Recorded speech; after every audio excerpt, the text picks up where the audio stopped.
Hi, hello friends, welcome back to my channel annamartofcooking.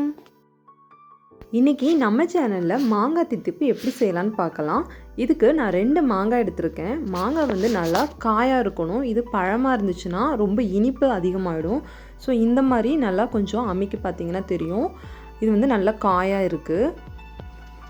நான் இப்போ இதோட தோல் எல்லாம் சீவி எடுத்துற போறேன். உங்களுக்கு தோல் நீங்க சேர்த்துக்கணும் அப்படினா நீங்க அப்படியே கூட போட்டுக்கலாம். இப்போ இதோட தோல்லாம் நீக்கியாச்சு. இப்போ என்ன பண்ண போறேன்னா இத வந்து நான் துருவி எடுத்துக்க போறேன். நீங்க வந்து நான் துருவிக்க வேண்டாம், நான் வந்து ஸ்லைஸ் பண்ணிக்கிறேன் அப்படினா நீங்க சின்ன சின்னதா கட் பண்ணி கூட நீங்க சேர்த்துக்கலாம். இப்போ நான் காய் சீவறதுலயே கொஞ்சம் பெரிய சைஸா சீவற மாதிரி இருக்கும். அதுல நான் தேய்ச்சி எடுத்துக்க போறேன். இதுல தேய்க்கும்போது கொஞ்சம் சேஃபாவே தேய்ங்க, ஏனா கை கூட தேய்ச்சி விட்டுடும். நான் ஏன் இந்த மாதிரி துருவிக்கிறேன் அப்படின்னா இந்த மாதிரி நீங்கள் துருவி செய்யும்போது நல்லா ஒரு இது ஹல்வா மாதிரி ஆகிடும். நீங்கள் ஸ்லைஸ் பண்ணிங்கன்னா அங்கங்கே கொஞ்சம் கட்டி கட்டியாக இருக்கிற மாதிரி இருக்கும். ஸோ அதனால தான் நான் இந்த மாதிரி தேய்ச்சி எடுத்துக்கிறேன்.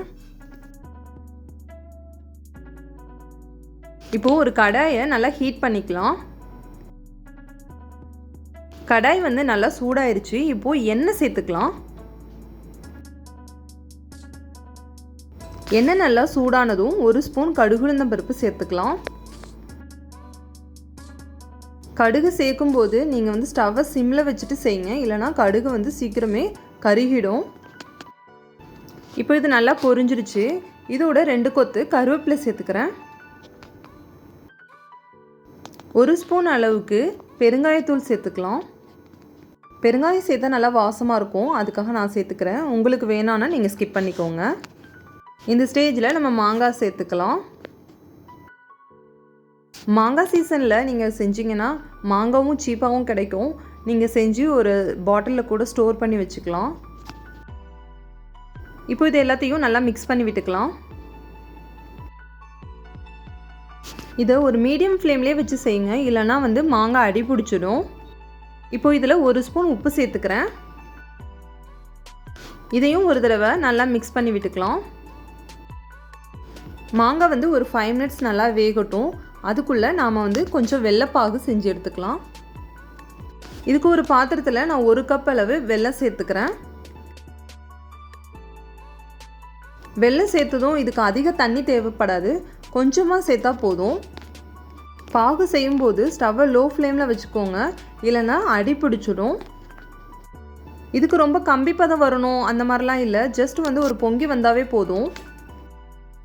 இப்போது மாங்காவும் நல்லா வெந்திருக்கும். இதை இப்போ ஓப்பன் பண்ணி மிக்ஸ் பண்ணி விட்டுடலாம். இப்போது இது நல்லா வெந்து ரெடியாக இருக்குது. இதில் 1 ஸ்பூன் மிளகாய்த்தூள் சேர்த்துக்கலாம். அதோட 1/4 ஸ்பூன் மஞ்சள் தூள் சேர்த்துக்கலாம். இது ரெண்டுத்தையும் நல்லா மிக்ஸ் பண்ணி விட்டுக்கலாம்.